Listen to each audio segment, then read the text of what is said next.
Hello അസ്സാം വലൈക്കും welcome back to our channel. അപ്പോൾ നമ്മളിപ്പോൾ വീക്ക്ലി കണ്ടിന്യൂസ് ആയിട്ട് വീഡിയോ ഇടാൻ തുടങ്ങിയിട്ടുണ്ട്. അതുപോലെ മുമ്പത്തെ പോലെ നമ്മൾ എല്ലാ കമൻസിനും ഡൗട്ട്സിനൊക്കെ നമ്മൾ റിപ്ലൈ കൊടുക്കുന്നുണ്ട്.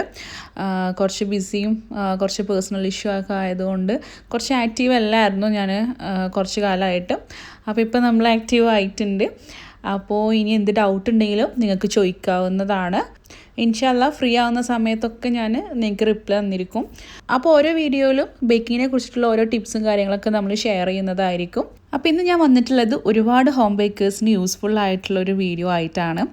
നമുക്ക് ഒരുപാട് ഓർഡേഴ്സൊക്കെ ഉണ്ടാകുന്ന സമയത്ത് നമ്മൾ ഒരുപാട് സ്പഞ്ച് ബേക്ക് ചെയ്തിട്ടുണ്ടാവും. അപ്പോൾ ചില സമയങ്ങളിലൊക്കെ നമുക്ക് സ്പഞ്ച് ബാലൻസ് ഉണ്ടാവും. അല്ലാന്നുണ്ടെങ്കിൽ നമ്മൾ കസ്റ്റമർ പറഞ്ഞ ഫ്ലേവർ ചിലപ്പോൾ മാറിയിട്ട് നമ്മൾ വേറെ സ്പഞ്ച് ബേക്ക് ചെയ്തിട്ടുണ്ടെങ്കിൽ അങ്ങനെയും നമുക്ക് സ്പഞ്ച് ബാലൻസ് ഉണ്ടാവും.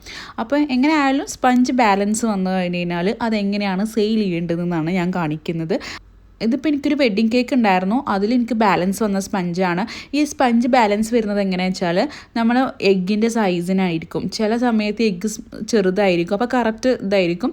ചില സമയത്ത് എഗ്ഗ് വലുതായിരിക്കും. അങ്ങനെ വലുതാവുന്ന സമയത്ത് ഈ സ്പഞ്ച് നല്ലോണം പൊങ്ങി വരും, കൂടുതൽ ബാറ്ററും ഉണ്ടാവും. അപ്പോൾ ആ ഒരു സമയത്ത് നമുക്ക് ഇതുപോലെ സ്പഞ്ച് ബാലൻസ് ആയിട്ട് കിട്ടും. അപ്പോൾ അത് ഏത് ഫ്ലേവർ ആണെന്നുണ്ടെങ്കിലും നിങ്ങൾ ആ ഒരു സ്പഞ്ച് എന്ത് ചെയ്യുക, കേക്കായിട്ട് തന്നെ ഐസിങ് ചെയ്ത് ഡെക്കറേറ്റ് ചെയ്യുക. അങ്ങനെ എന്നാൽ കാണാൻ നല്ല ഭംഗി വേണേനും ഒരു സിമ്പിൾ ഡെക്കറേഷനും നിങ്ങൾക്ക് കൂടുതൽ ചിലവ് വരാത്തുള്ള ഒരു രീതിയിലുള്ള ഡെക്കറേഷൻസ് ചെയ്താൽ മതി. എനിക്കിവിടെ ബാലൻസ് വന്നിട്ടുള്ളത് റെഡ് വെൽവെറ്റ് ആണ്. അതിപ്പോൾ ഞാൻ ഐസിങ് ചെയ്തെടുത്തിട്ടുണ്ട്. ഇത് ഏകദേശം ഒരു ഹാഫ് കേജിനെക്കാട്ടും കുറച്ച് കൂടുതലുണ്ടാവും. അപ്പോൾ ഞാനിപ്പോൾ ഇത് ഡെക്കറേറ്റ് ചെയ്യുന്നത് സ്റ്റെൻസിൽ വെച്ചിട്ടാണ് കേട്ടോ. നോർമലി സ്റ്റെൻസിൽസൊക്കെ നമ്മൾ ബട്ടർ ക്രീം വെച്ചിങ്ങാണ്ടാണ് ചെയ്യാറുള്ളത്. ഇവിടെ ഞാൻ വിപ്പിംഗ് ക്രീമിലൊന്ന് ട്രൈ ചെയ്ത് നോക്കുകയാണ്. അപ്പോൾ ഇത് നമുക്ക് ഓർഡർ കിട്ടിയതല്ലല്ലോ, അപ്പോൾ ഇത് നമ്മൾ വേറെ സെയിൽ ചെയ്യാൻ പോകുന്നതല്ലേ. അപ്പോൾ നമുക്ക് എന്ത് ഡിസൈനും ആണെങ്കിലും ഇതിൽ ചെയ്യാം. അപ്പോൾ ഞാൻ ജസ്റ്റ് ഒന്ന് വിപ്പിംഗ് ക്രീമിൽ ട്രൈ ചെയ്യാമെന്ന് വിചാരിച്ച് ഈ കേക്കിൽ ട്രൈ ചെയ്യാണ്. അപ്പോൾ ഞാൻ സ്റ്റെൻസിൽ ചുറ്റുമായിട്ട് വെച്ച് കൊടുത്തിട്ടുണ്ട്. ഒന്ന് ജസ്റ്റ് ഒന്ന് പ്രസ് ചെയ്ത് കൊടുക്കട്ടെ. കൂടുതൽ പ്രസ് ചെയ്യരുത്, കാരണം അത് വിപ്പിംഗ് ക്രീമാണ്. അതുകൊണ്ട് ചെറുതായിട്ടൊന്ന് പ്രസ് ചെയ്യാനേ കഴിയുള്ളൂ കേട്ടോ.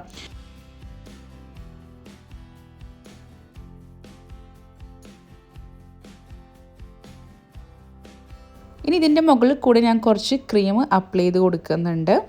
ഈ ഒരു ക്രീം ഞാൻ ജസ്റ്റ് ഒന്ന് ഓഫ് വൈറ്റ് ആക്കിയിട്ടാണ് കൊടുത്തിട്ടുള്ളത്. പക്ഷേ എനിക്കൊന്നും കൂടെ ഓഫ് വൈറ്റ് ആക്കിയാൽ മതിയിരുന്ന് തോന്നിയിട്ടുണ്ടായിരുന്നു. കുറച്ച് ചെറുതായിട്ടൊരു യെല്ലോ കളർ ആഡ് ചെയ്തിട്ടുണ്ട്. പക്ഷെ കണ്ടാൽ തോന്നില്ല. ഒന്നും കൂടെ ഒന്ന് യെല്ലോ കളർ ആഡ് ചെയ്തിരുന്നെങ്കിൽ ഒന്നും കൂടെ നല്ല ഭംഗിയായിട്ട് കിട്ടിയിരുന്നു എന്ന് എനിക്ക് പിന്നെ ഫീൽ ചെയ്തിട്ടുണ്ടായിരുന്നു. അപ്പോൾ നിങ്ങൾക്ക് ഇതുപോലെ വൈറ്റിൽ ഓഫ് വൈറ്റൊക്കെ ആയിട്ട് ചെയ്യാം, അല്ലെങ്കിൽ വേറെ കളേഴ്സൊക്കെ വെച്ചിങ്ങാണ്ട് ചെയ്യാം കേട്ടോ.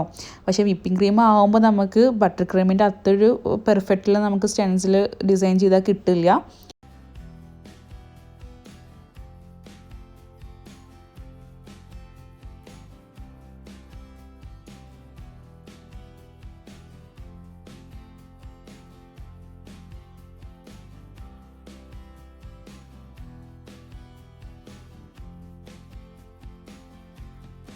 ഇപ്പോൾ എല്ലാ ഭാഗത്തും ക്രീം അപ്ലൈ ചെയ്തിട്ടുണ്ട്. ഇനി ഒരു സ്ക്രാപ്പർ വെച്ചിങ്ങാണ്ട് ഇതൊന്ന് വടിച്ചെടുക്കുന്നുണ്ട് കേട്ടോ.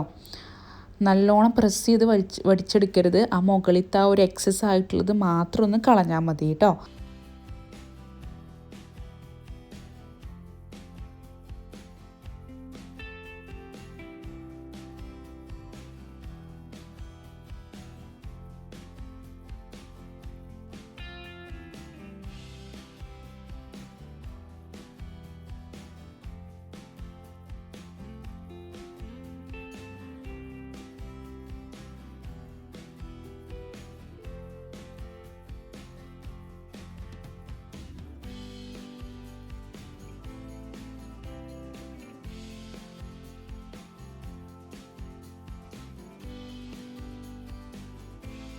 ഇപ്പോൾ ക്രീമൊക്കെ വടിച്ചെടുത്തിട്ടുണ്ട്. ഇനി വളരെ പതുക്കെ നമുക്ക് ഈ ഒരു സ്റ്റെൻസിൽ ഇതിൽ നിന്ന് മാറ്റാം. അപ്പോൾ അതാ കണ്ടില്ലേ, കുഴപ്പമില്ലാത്ത രീതിക്ക് കിട്ടിയിട്ടുണ്ട്. എന്നാലും നമുക്ക് ആ ഒരു ബട്ടർ ക്രീമിലുള്ള ആ ഒരു പെർഫെക്ഷൻ ഒരിക്കലും ക്രീമിൽ കിട്ടില്ല. എന്നാലും കുഴപ്പമില്ലാത്തൊരു കിട്ടിയിട്ടുണ്ട്. ഇതൊന്നും ഫിനിഷിങ് ചെയ്തെടുക്കാം.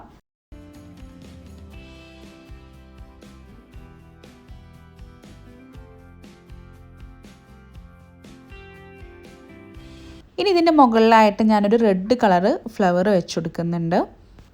ഇനി അതിൻ്റെ ബാക്കിലായിട്ട് ഞാനൊരു ലീഫും കൂടെ വെച്ച് കൊടുക്കുന്നുണ്ട്.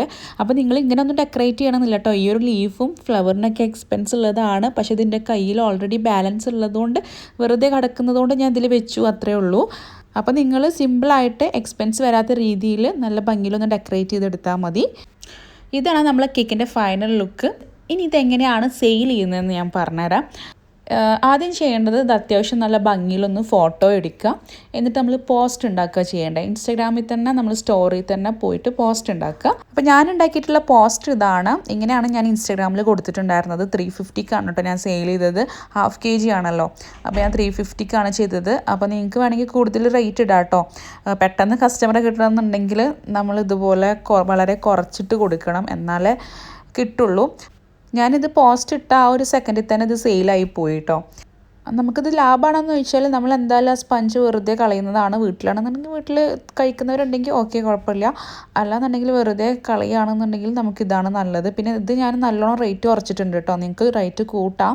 പിന്നെയെന്ന് പറഞ്ഞാൽ നമ്മളിത് സെപ്പറേറ്റ് ആയിട്ട് ഉണ്ടാക്കിയതല്ല, നമുക്ക് ഓൾറെഡി ഒരു ഓർഡർ ഉണ്ട്. അപ്പോൾ അതിൻ്റെ കൂടെ ഓൾറെഡി നമ്മൾ ക്രീമും സ്പഞ്ചൊക്കെ ഉള്ളതുകൊണ്ട് തന്നെ നമുക്കിത് വലിയ ഒരു എന്താ പറയുക നഷ്ടമായിട്ട് നമുക്ക് ഫീൽ ചെയ്യില്ല. ഞാൻ പിന്നെ സ്റ്റെൻസിൽ ഇതുവരെ ട്രൈ ചെയ്തിട്ടുണ്ടായിരുന്നില്ല. അപ്പോൾ ഇതിൽ വിപ്പിംഗ് ക്രീമിലൊന്ന് ട്രൈ ചെയ്യാമെന്ന് വിചാരിച്ചിട്ട് അങ്ങനെ ട്രൈ ചെയ്യാനും കൂടെ വേണ്ടി ഉണ്ടാക്കിയ കേക്കായിരുന്നു. അങ്ങനെ ജസ്റ്റ് വെറുതെ ഒന്ന് സെയിലിനിട്ട് അപ്പോൾ തന്നെ സെയിലാവുകയും ചെയ്ത്.